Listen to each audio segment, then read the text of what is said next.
Can you explain us from the start when she arrived in your care? Just describe to us what kind of her atmosphere, her mood, her well-being, her kind of her health at that time. She was very shy, very anxious and poorly girl. Can you describe kind of how she looked, how she felt, at the time? She was underweight. They malnourished her. She wasn't looking good at all. She just looked pale and complaining of something wrong. I had to take her to the doctors and get lots of appointments and try and feed her and show her love, which she was so... because she wasn't used to things like that. It was really hard even giving her hugs. She didn't want me to hug her. So I used to say to her, you know, when you're ready, I'll be here for you. And within the week, she turned around and started being loving. It was just hard work, lots and lots of support. What did you know about what she had been through when you first took her in? Not a lot. I didn't know much about it. She told me things, but I didn't think it was as major as it was. My job is just to love and support her. I didn't really witness what went on. I was just trying to do my job. And when did you start to learn, or when did she start to tell you things that had happened and what she'd been through? And then within, I'd say, about a month or so, there was a social worker coming round as well. And she used to tell me roughly what was happening. And during the year, I realised what was happening. Because I was involved with her, I didn't like to know too much of what was going on, you know. Just enough for me to support her. And has she, over the last sort of few years, has she started to open up about what she went through? She started opening up and told me a lot more things about her abuser. Would you mind telling me a little bit about what she's told you in terms of what she went through? Basically, she wouldn't get any food. She'd been locked in a cupboard. Her abuser abused her, telling her to get up and to look after the children, things like that. She was doing a lot of housework, and when she asked for things, she would be refused. She wasn't having any baths when she was there. Food, she would get like scraps. She just wasn't being looked after at all. And basically, it was just horrible. And as well as the sort of denial of food and making her do work and cleaning around the house and that kind of thing, it wasn't just that, was it? I mean, it went much further than that in terms of the abuse. Can you talk to me about the kind of level of abuse that she faced? Starving, not enough food. She would bash her, things like that. Locked her in the room, putting black bags over the windows so she couldn't get any light. Basically, she wasn't allowed to do anything. She wasn't getting no money or nothing.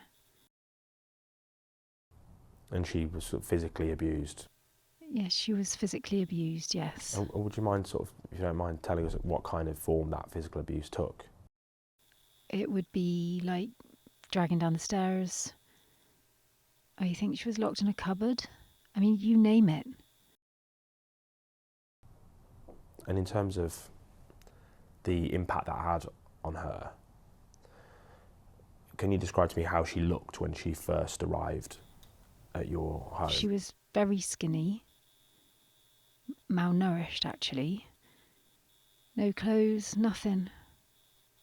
Her hair was a mess. She was just undernourished, looking not good, pale looking. There were reports that, and the court heard that she had sort of washing up liquid squirted in her mouth. And bleach in her mouth as well. Could you talk to me a little bit about those incidents? I know they're extreme, but if you could talk to me a little bit about that. Well, basically what she said was that her abuser squeezed the washing up liquid down her throat and poured bleach in her mouth as well. Even now she's got scars on her mouth. It was just horrible. And in the case of her own mother, why did her own mother allow her to stay with Wixon? I really don't know much about her mum. She hasn't said much about it. She just said she went to Amanda's, and I think her mum was moving to Tewkesbury and asked if she wanted to come, and she said no. So her mum just left her. At this time, was Kay in school when she arrived at Wixon's house? I think she said she was going to college. Before that, I don't know where she used to go. She said she used to go to college, but she stopped her going. The abuser said that it was because she was being bullied, but Kay said that's not true. She wanted to go and she stopped her. So her education is not good.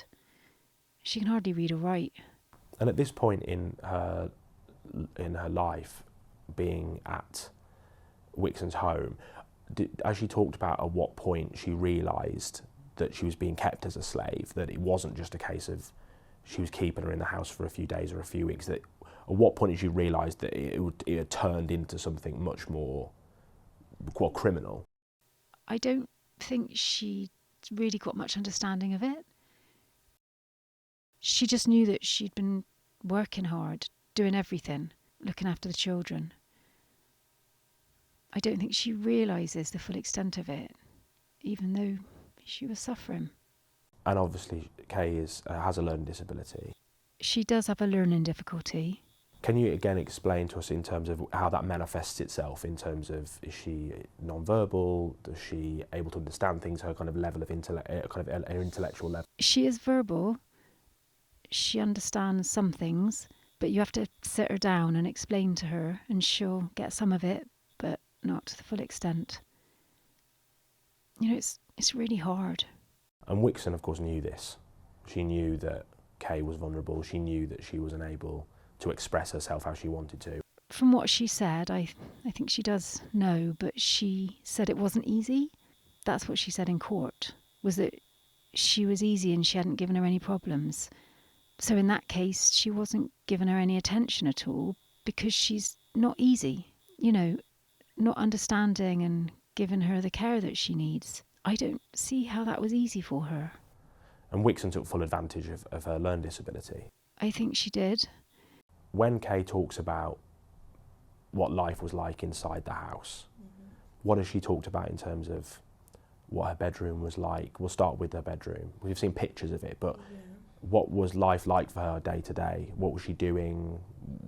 Where she was living, describing the house, that kind of thing. She talks about the mould and how horrible it was. But in her situation, there's not much she can do. She probably just thought this was part of living, wasn't it? That's what she's grown up to live in. So, you know, now she's saying how horrible it was because she knows better. But then I think she really didn't understand. She just thought it was part of living. And obviously there was lots of other children living there, including obviously... There was, yeah. As she talked about the other children, she talked about other people in the house and how they treated her. She said a couple was all right with her, but the others were rude, calling her names. They didn't stick up for her or anything. Now she's questioning why they didn't stick up for her. You know, say something about what the mother was doing, but it didn't happen at the time. I mean, maybe they were scared. I don't know. And other than kind of cleaning and look after the children, what kind of other things did Wixon make her do? It was everything. All the housework, cleaning, ironing, everything. She was a proper slave. They weren't doing anything to clean. Amanda says she did the housework herself, but Kay says she was doing everything. And we've seen the transcript of the voice notes, secret voice notes that she was keeping to document what was happening to her and to sort of talk about how she felt. It was clear that she knew that she wanted a better life than this. She knew, even though you talk about kind of wasn't quite understanding everything, she clearly understood what was happening to her was wrong. as she talked about that she kind of that she knew what was happening to her was wrong, but she just didn't know how to tell people. At the moment, basically what she was saying was that the hitting, she knows she shouldn't have been hit. Other people went to the house as well, and they'll ask if she's all right, and she'd say no, she's not, but nobody did anything. That's what I don't understand. They did nothing. They just leave her there to suffer. And in one of the police videos, the police officer asks Wixon how often Kay washes, or when the last time she had a wash. And she talked about that. Yeah, she said she wasn't allowed to wash. The only time when she gets to wash was when Amanda's not there, or when she'd sneak in to have a wash at night. I think Amanda said she didn't like washing, but, you know, she's a very clean girl. She does like washing. When she came to me, sometimes at 3 a.m. the shower would be going and she's trying to have a shower, you know. She can have a shower whenever she wants to have a shower, but you can tell that she likes showering. So that wasn't true. She was keeping her from showering. When she talks about Wixon, how does she talk about her? How does she describe her, what she put her through? She called her the witch. She's really scared of her. She's petrified, actually. You know, when the court case was going on, she went into a supermarket and bumped into her, and she was hysterical. I mean, she was really terrified, petrified. So she actually, years later, bumped into her in the shop? Yeah, she was running around. It was horrible. She was just going through the aisles and saw her, and that was it. She went absolutely mad in the supermarket. How does she feel that for 5 years Wixon has been allowed to carry on her life? I mean, even now, before she was being sentenced, she was still out on bail. She was allowed to live at home. She was allowed to live in the community. How does she feel about that? Kay hated it. She said she shouldn't be allowed to be walking around, and I had to explain it to her, but it was really hard. She couldn't understand why they let her out. You know, it's not fair. It's not fair at all. I can ask, and you can answer both on in terms of what Kay thinks, but also what you think. Because anyone who comes across this story will ask the question, how for 25 years did this go unnoticed? How does a 16-year-old girl come to live in a house and be kept there for a quarter of a century, and no one seemed to notice, and the people that do notice don't do anything? And it goes beyond the family. This has been a failure of the whole system, hasn't it? I personally think it's appalling. There should be something done about it. For me, even when they took her out, they put her in another place again, which I don't think was safe for her. So she went through trauma again, being in that second place. I think it's disgusting, frankly. I don't think she should have been placed there at all. I don't understand that bit. She shouldn't have been there in the first place, knowing what she's been through. She should have been somewhere safer. So that's got a lot to do with it as well. Do you think there are questions for other services here, not just obviously Wixon herself, who clearly is a vile human being who inflicted horror upon her, but beyond that, questions for other services into how this was not spotted for 25 years? I don't know how they let that slip.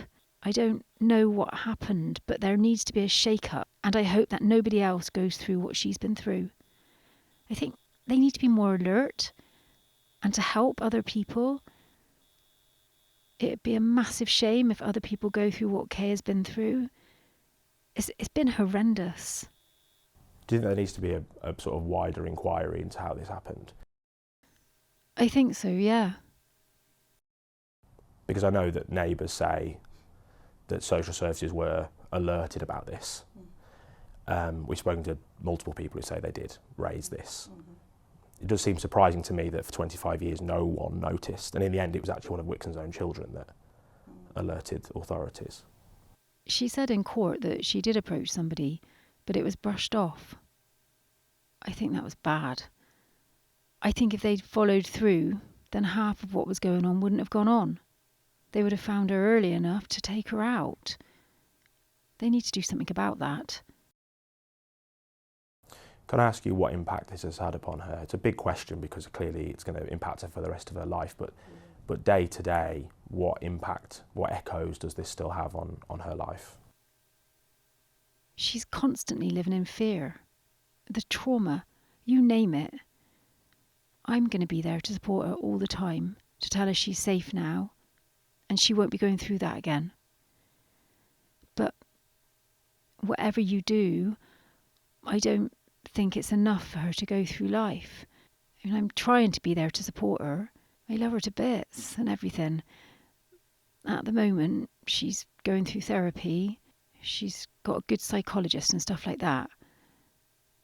I think she'll be okay in time, but it's just going to take time. And as I said, her abuser needs to pay for some of this. If she doesn't, I don't think she'll ever get closure from all of this. I think that's what she's hoping, that Amanda will go down and pay for some of what she's done. And what Kay told me is that she'll feel safer if she knows she's put away. And so much of her life was taken from her by Wixon, but she has so much of her life left to live. What does she want to do with it? As she talked about her aspirations, what she wants to achieve in her life. She said she wants to go forward, and there's lots of things she wants to do. Holidays, things like that. She wants a big cruise, things like that. We've done the Mediterranean, so she wants to do a big one next time. We've actually been on quite a few holidays. I think 5 so far. She's enjoying life now because I'm trying to show her a life that she didn't have before. I'm trying to do anything and everything. I'm trying to fulfill the life she didn't have when she was younger. Trying my best anyway. Well, thank God for you, eh? There's a letter that she has written that she wanted reading out. Would you mind reading it for us?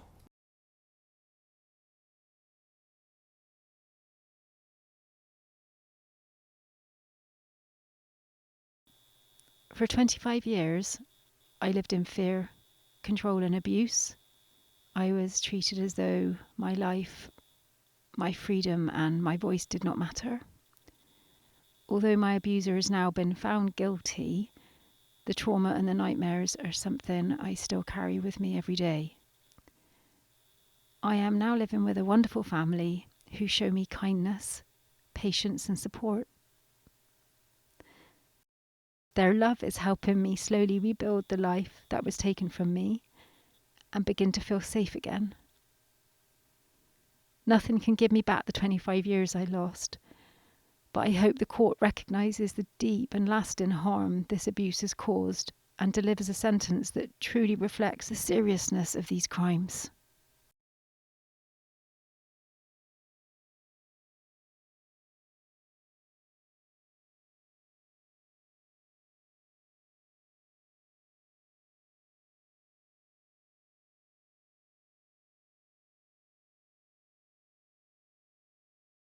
When you read that out loud and when you see that's her voice, right? The voice that she was denied for so long. How does it feel to read those words? It makes me sad.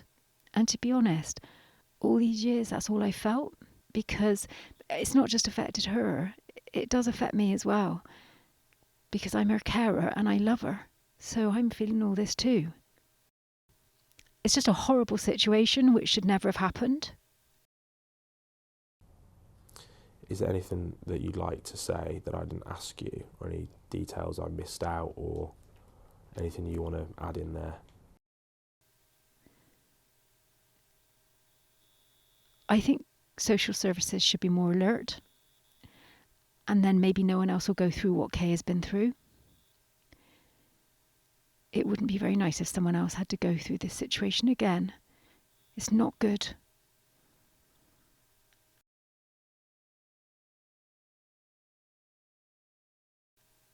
And also, I just hope everyone can come round and give her all the love that she needs. All her family, all my family. My family really loves her. maybe her family needs to support her a bit more, be there for her, because she really needs it. And she's such a beautiful person. She's got a lot of love to give. She's kind and warm. She's lovely.